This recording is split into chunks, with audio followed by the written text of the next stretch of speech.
I want to welcome all of you to week 35 of the Stockbridge Library, Museum, and Archives online poetry series entitled Online Poetry Medicine for the Soul. And this was really the brainchild of the president of our board, John Gillespie, who's with us here today. And he has fervently pursued poets for 35 weeks of reading. We started the program in Poetry Month in April, and now still going strong in January 2021. Yep. And today we are lucky to have with us Danusha Lameris, and she is the author of The Moons of August, which was chosen for the Naomi Shahid Nye as the winner of the Autumn House Press Poetry Prize, and it was a finalist for the Milt Kessler Book Award.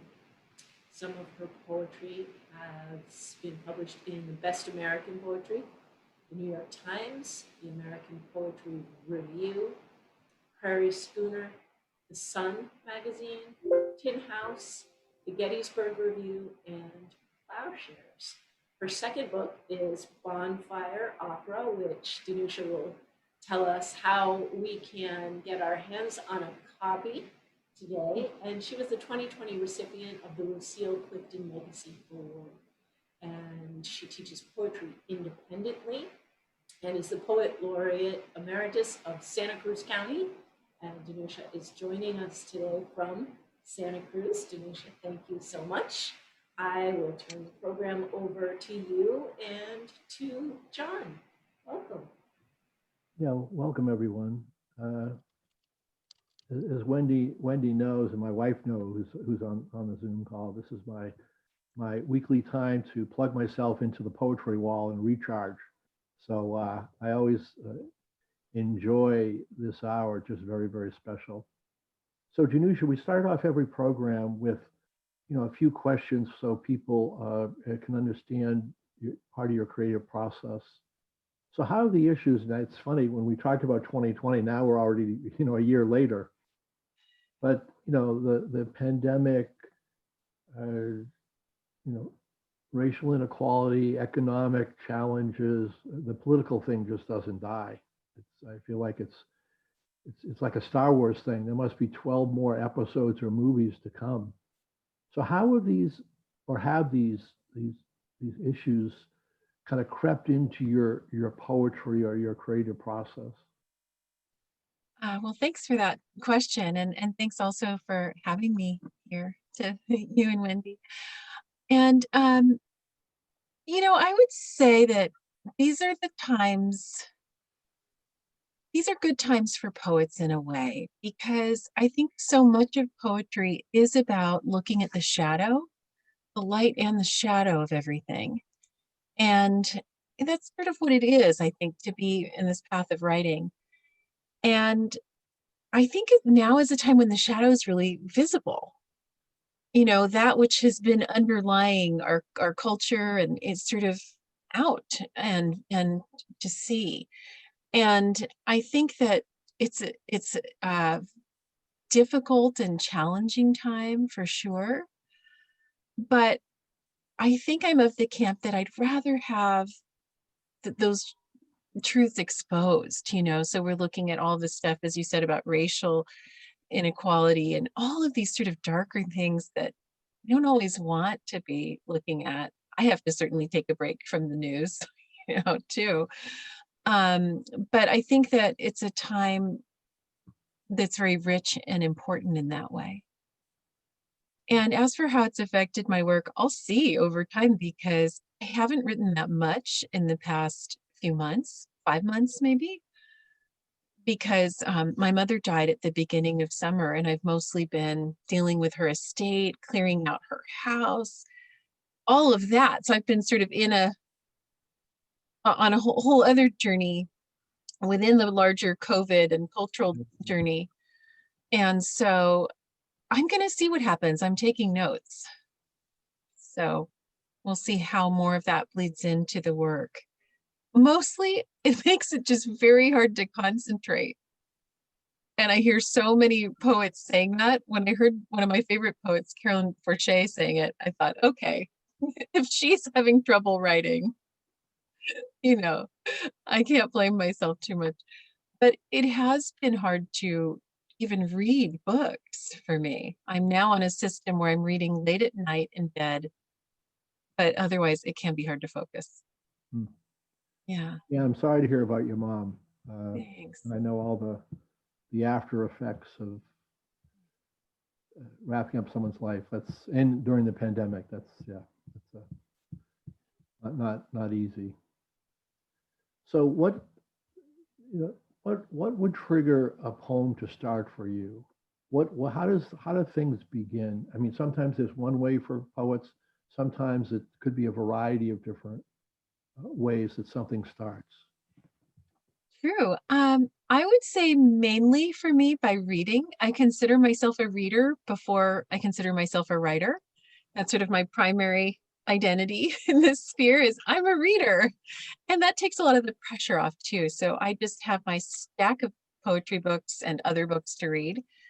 And I might read for an hour and a half, and then I can't help but want to write something.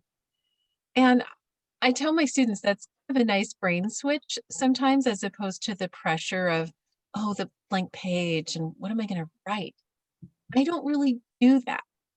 If I'm looking at a blank page, well, I don't even look at a blank page really and try to write. I really just read until I have to write. Um, Occasionally, I've played writing games with other poets. I do enjoy creating prompts or receiving prompts for that. And so I grew up studying with the poets Ellen Bass and Dorian Lux, and we would get together also with Dorian's husband, the fine poet Joe Millar, and play writing games. And so that was sometimes a way to start poems was through giving prompts and giving ourselves an hour to write. That's also a fun way in. Oh, great. So I think most of the poets have voted that a poem is never really done. It's just waiting for the next revision. So we wanted you to weigh in on how do you know something is done even for a short period of time? I love that question. And, my answer is kind of, it's my students are used to me talking about this, but it's that it has to have changed me. Hmm. Writing the poem has to have been something to change my perspective, my way of seeing. And when it's done that, I know it's at least a solid draft. And then I kind of go through a checklist, in my head or looking at it on the page. How are the line breaks? How's this? How's this? How's that? I do the sort of run through. Is the first line strong enough? And I have a solid checklist. But really, I know that it's there when something in me has shifted. And I can also tell when I've just tried to be clever and sort of, oh, that sounds like a poem, and let it sit for a few days and go, well, sorry, Danusha, that was just being cute. But it didn't really alter anything for you. And so then I know I'm not done. No, great. So we'd like to listen to some of your work right now. All right, I guess I can do that. That's what we're here for. I take it we're all poets here. Am I kind of right? Show of Uh, hands? Yeah, okay, good. Good. Usually poetry audiences are at least largely made up of poets. So I often like to start with a small poem, just sort of an invocation. So I think I'll do that. I have this poem, Inshallah. I didn't grow up with this word, but once I was introduced to it, I really loved it. And this is from my first book, The Moons of August. Inshallah. I don't know when it slipped into my speech. That soft word meaning, if God wills it. Inshallah, I will see you next summer. The baby will come in spring, inshallah. Inshallah, this year we will have enough rain. So many plans I've laid have unraveled, easily as braids beneath my mother's quick fingers. Every language must have a word for this, a word our grandmothers uttered under their breath as they pinned the whites soaked in lemon, hung them to dry in the sun, or peeled potatoes, dropping the discarded skins into a bowl.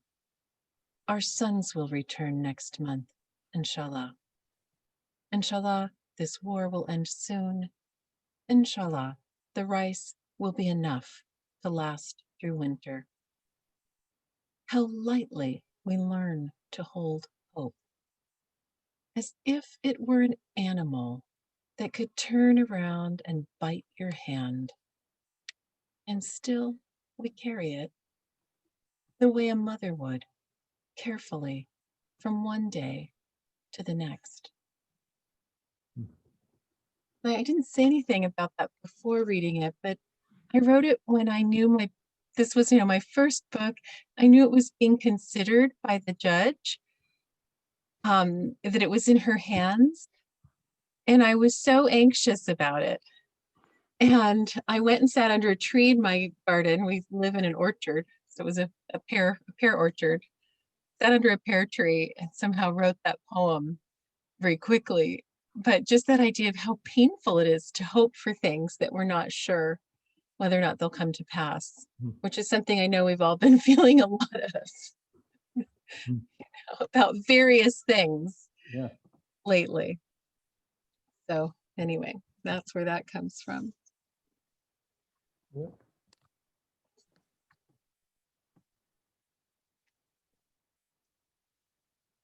Let's see, here's another one that sort of, I'm a little bit dyslexic, so it's not too bad, but I read things and my mind reverses them just a bit. So I'll read a word and it looks like another word, and it makes the headlines of the newspaper especially interesting. And I'm always disappointed when I see the real headline after that happens. I go, that's nowhere near as good a story. I thought it was about a sea monster, and it's totally not. So this poem partly came from my mind doing that with a word. Regret. I see the word egret, but read instead regret. A trick of the mind, its reversals. One, a white slash rising from the marsh. The other, a stone strapped to the heart. The way I've carried all the would haves, all the ifs, each alternate exhausts. The egret wades in the dark water, seeking fish. The heart, constancy. I doubt the egret has regrets, hatch, fledge, breed, hunt, and besides, a lovely name that comes from French, aigrette, for brush, after the long feathers that stream down its back. How do its legs, bent reversed, move ahead? Who wouldn't want to walk like that? There are days I step outside my body, arise, fly over the field of my life and glimpse not error, but river, rock, and oak, a wide expanse. Here and there a meadow, dry grass dotted with, could they be poppies? Some bright blurred orange flame. So a little bit about egrets and regret. Nice, very nice. And I'd like to read some from my book. I should do a show and tell because I love this cover.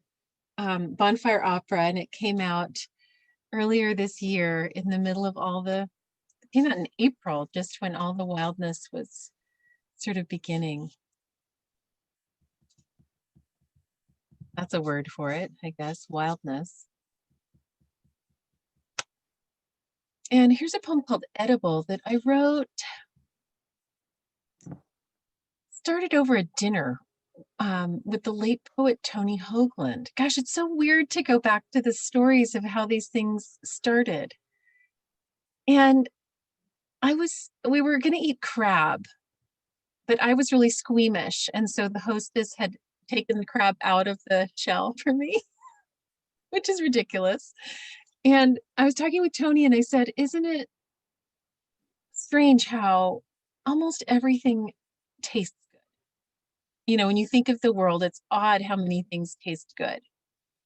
And we were also talking about death. It was sort of two things at once, and it somehow they all went into this poem. Edible. We want it all. Potatoes pulled up from under their poison foliage. The artichoke's heart scraped clean. The tender bodies of crustaceans broken from their calcified shells. Saffron stamens plucked from the crocus's center. Bark of cinnamon trees. Slow sugar tapped from the maple. The golden vomit of bees pried from its waxen vaults. Even for some, the delicate crunch of crickets or hind legs of lamb still tinged with blood. The world is such an unexpected feast. I think of my friend Christopher, who, when he found himself dying early one spring, kept telling us how this was the best part, the letting go. As if in his hunger, he'd somehow broken into death's core, torn off the husk, the brittle shell, found inside the succulent heart, and savored it. That's edible, which now in my mind is for Tony.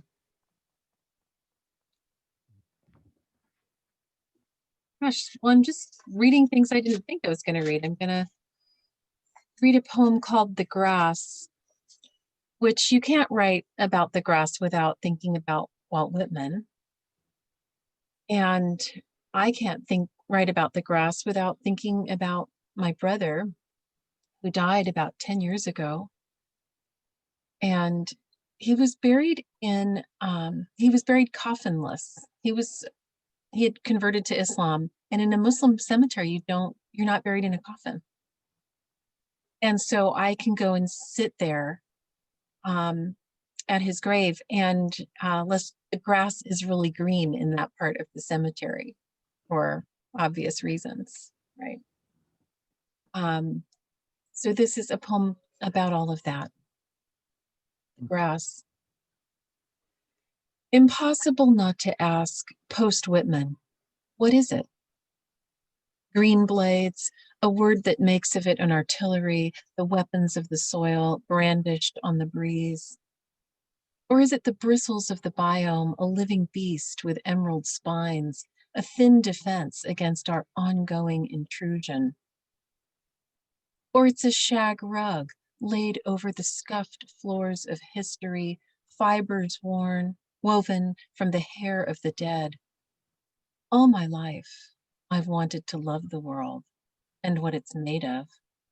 Loam, peat moss, this stiff-edged greenery. And then I do. And then I recoil again at the roughness of things. The way goodness is taken mercilessly back into the soil and covered up with grass. The way whole tribes have been forced beneath that green layer, and it has served to hide the evidence.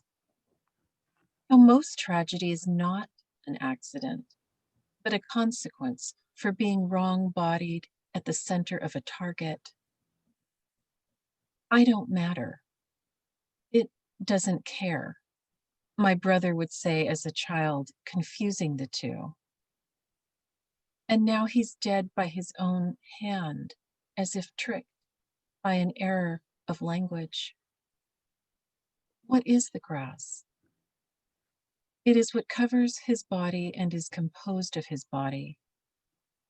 I have sat on the grass over his grave, his coffinless grave, where we laid him down in the moist soil. I have sat on the rich verdure arisen from his flesh, rocking his young son in my arms as the leaves of the grass bent in the wind and the bees lowered themselves to the blossoms of clover and the grass trembled beneath their earthly weight. So I think I can say now that the grass is my brother, and in it I sense his patience, his quiet goodness, as if they were its fragrance. So it's the grass to whom I can address this poem, to whom I can speak. Dear grass, dear curling fronds, dear little twists of green, it's me, your sister. I do not blame you. I only want to sit with you and stroke your windy hair.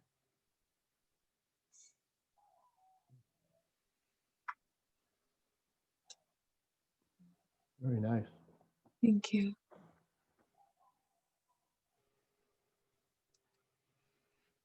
I think, gosh, I was asking about time at the beginning, but then I didn't look at the time when I started. So just let me know as I go. But I, You have plenty of time. We always like to, finish up at, well, at 1:40, and okay, that's 18 minutes from now. So no, we okay, like time for perfect. Q&A for people to Perfect. ask the questions if they want to. So Great. Okay, good. I guess I'll read the title poem, Bonfire Opera, which is based in true events. And I live out in Santa Cruz, where there's just all manner of wild things happening all the time. yeah, I think I read that one. Yeah, you're right. My husband's from Mexico City, and he remembers seeing some sort of things on the news about California and about coastal California and Santa Cruz. He thought that looked so crazy, and later found himself living here. He was born in LA.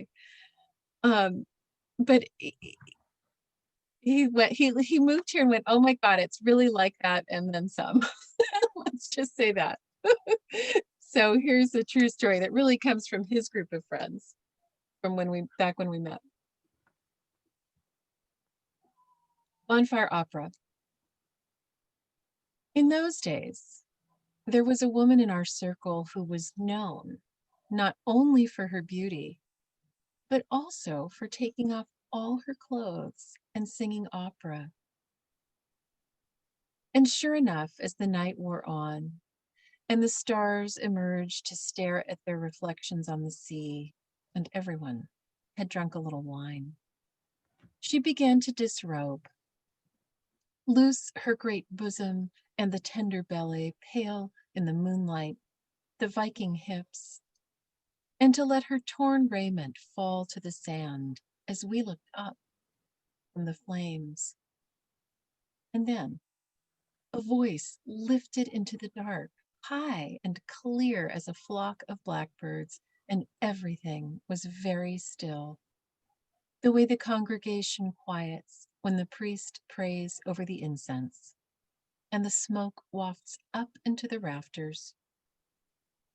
I wanted to be that free inside the body.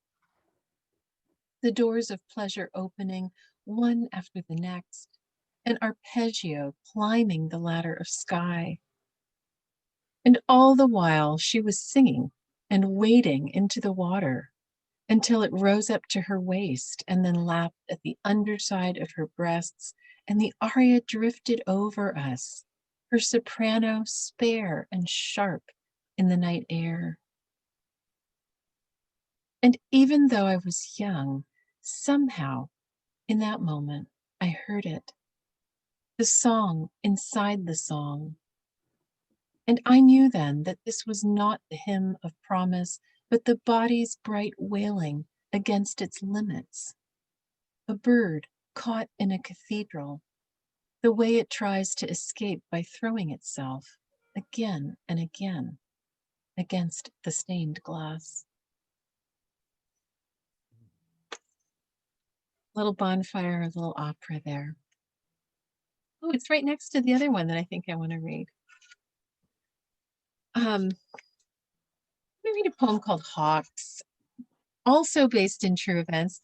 Gosh, I guess going back to John's question about how does a poem start for me, it it's often a story. It's a story. There's so many stories we gather in life that we don't really know. At least I didn't know. What do I do with them?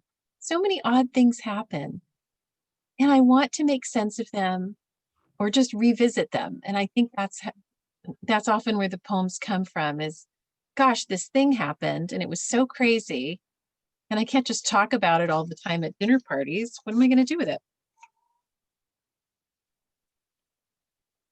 Hawks for Luna. It was late afternoon, and we were in the gray swath of the Pacific when my friend's daughter, then 4, turned to me and pointed at the hawks flying in the distance. I can call them if I want, she said, tilting back her head to let out a long, fierce caw, which floated up over the marsh and above the trees. At first, nothing. Then, a slash in the distance. And in the next moment, there it was, nearly above us, wings spread wide, the color of rust, and then another. The two floating in silent circles while she sounded her cries. The primal cry of the human, raw and plain. The call to prayer, the weeping at the wall, the singer's highest, most broken note. Whatever it is we send up into oblivion, waiting. Haven't I too called out? Haven't I beseeched something winged to do my bidding? And here she was calling, and here they came in answer, this hinged assembly hovering toward us on the wind. 10? 20? Enough to darken the heavens above where we stood, waited in place, pinned by a cover of raptors, bone swallowers, snake eaters, sharp-sighted angels of prey, their scaled feet clutching the empty sky. Craziest thing. Scared the heck out of me. Someone asked me, did this kid know she could do that? And I was like, yeah, she knew. Had she ever done it before? No. She just somehow was like, I can call all those hawks. And then she did it. And an interesting thing is she's a grown person now. She graduated Yale a few years ago. And I sent her this poem after years of not being in touch. And silence. I heard nothing. I thought, oh dear, am I freaking her out by sending this poem? Or does she not want to think about that? Or what is it? She wrote back to me a whole long poem in response. So the time lag was her writing this poem back to me where she's saying, I forgot I could, I've forgotten that wildness in me. I forgot the child I was, who knew she could call the hawks. And so it was a poem she wrote trying to get back to being that girl. That's one of the most touching things that's happened to me from writing a poem, is to have the person write me back a poem. It was amazing, and really special. So maybe one more. Well, Danusha, I think you basically confirmed for me why I want to stay on the East Coast. There's so many wild things that are, Wendy, I'm sure, is ready for a West Coast trip, but You feel we have too many wild things out here? yeah, California is it's another. I think it's another planetary part of the planetary system, right? It's the 11th planet or something. I don't know. It's all being reconfigured now, and this next normal is a new planetary makeup. So Probably that. There are a lot of wild events and a lot of wild things. Literally, my husband has seen a couple of lions around our house, and I keep not seeing them. But he saw a baby one, and he saw a full-grown one when we were dog sitting a tiny dog, and he was outside with the dog, and I told him to stay right on top of her, just in case, because I'm going to go get the mail. And in that 5 minutes when I walked up the hill to get the mail, a lion a puma, ran past them. And he grabbed the dog and went inside and he locked the door because I think he freaked out. So what is going on? I'm been locked outside with a lion. I just want to point that out. Oh boy. I hear another poem coming. Well, he's never heard the end of that. Like, I can't believe you locked me outside with the lion and took the dog inside. That's not how that's supposed to go. You saved the I dog. lost Holly. Yeah, one of those things. Okay. I'll finish with writing a poem I wrote at the time of the last election back in 2016-ish, when things were just starting to sort of crumble in a lot, or I don't know, they'd been crumbling, but it was just a time when it was a noticeable tension, right, in the country. So somehow I ended up writing this poem, Small Kindnesses. I've been thinking about the way when you walk down a crowded aisle, people pull in their legs to let you by, or how strangers still say, bless you, when someone sneezes, a leftover from the bubonic plague. Don't die, we are saying. And sometimes when you spill lemons from your grocery bag, someone else will help you pick them up. Mostly, we don't want to harm each other. We want to be handed our cup of coffee hot and to say thank you to the person handing it, to smile at them and for them to smile back, for the waitress to call us honey when she sets down the bowl of clam chowder, and for the driver in the red pickup truck to let us pass. We have so little of each other now, so far from tribe and fire.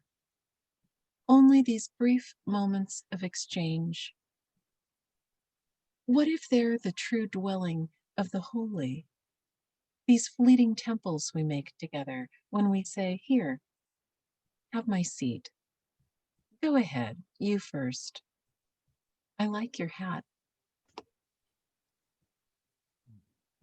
All right, that's that's it. That's what I got for you today. Thank you all for listening and for being here on this afternoon, morning, depending. Thank you for reading for us. Your poetry is beautiful and moving. The way you present it is also quite moving and lovely. Thank Oh, you so much. thank you. Appreciate being here. We certainly appreciate having you. We do have some time for questions or discussion, so Okay. feel free to either use the chat box or unmute your mic and ask anything that you feel inspired to discuss. In the chat, Catherine Hollander wrote that this was very lovely and thank you. And she had to step out, but all caps, this was wonderful. Oh, lovely. Yeah, I'm happy to answer any questions about the poems or writing or anything else. So I do have a request, actually. I really, really enjoyed this. I didn't have my video on because I'm chopping up stuff for the soup for tomorrow's Stockbridge Library cookbook. Oh, cool.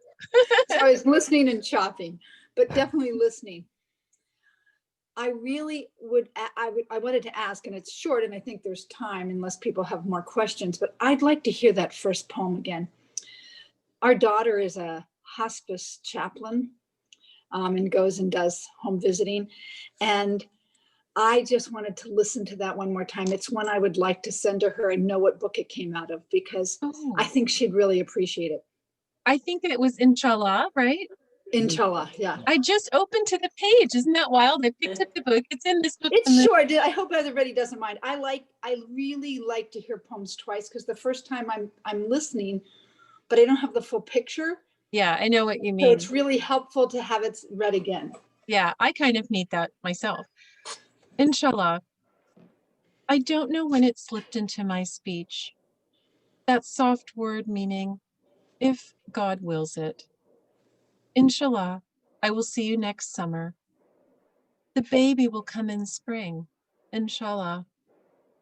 Inshallah, This year, we will have enough rain. So many plans I've laid have unraveled, easily as braids, beneath my mother's quick fingers.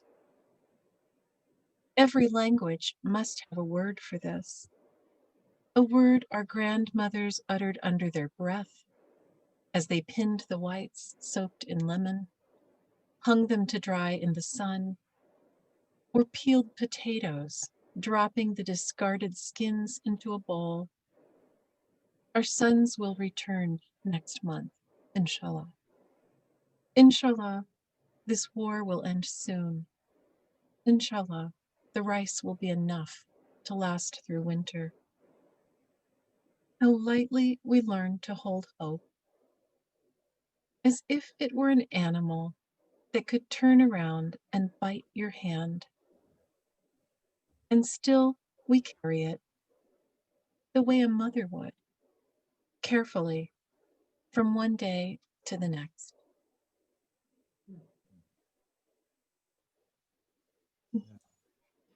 That's amazing. Thank you so much. It really is. Thank you. Another comment in the chat box from Kathy, Soul Sulu, and such a beautiful contrast to the ongoing political circus. We all need that. We all need a little contrast. I work hard to have that myself. Yeah, we need a place to rest outside of various circuses. We really do. So Danusha, I see a contrast that you said the writing inspires you, where to the point where you have to write, and then all the poems you read, the grass, the hawks, the opera, were all experiential. And I Yeah. just thought that was what that was, so that there's a reading inspiration side and there's an experiential side. So I just found that as a nice contrast. That's all. Yeah, I think the reading triggers my own memories, right? And so I'm reading Walt Whitman talking about the grass, and I'm thinking about the grass on my brother's grave. Or reading somebody else's story, and suddenly I think, oh yeah, something like that happened to me once, or something totally different. But somehow this reminds me of it. Yeah, I read But this. I also can see how they change you. I could feel that particularly in the green grass one and the talking to your brother. It was very poignant and just brought tears to my eyes. It was really moving. Oh, thank you, Linda. Thank you. Yeah, you're right to get through sort of the hard things that there's not a way to get through otherwise. I find that's what I do,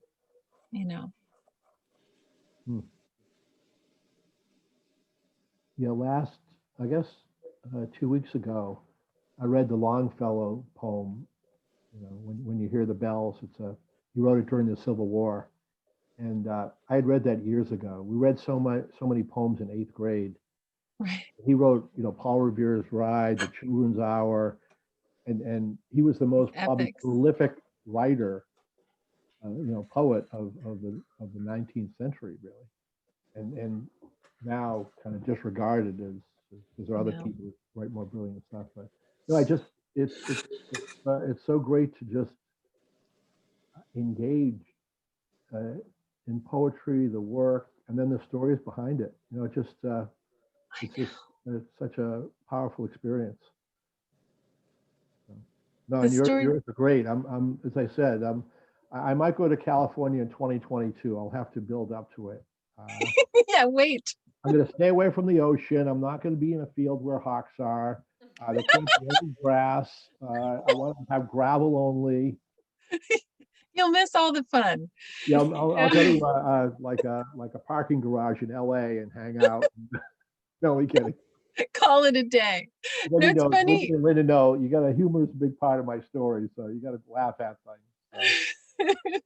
I love that you mentioned Longfellow because I actually have a story of him in a poem of mine that's just out. But when I teach American poetry, I really love to look at the stories behind things.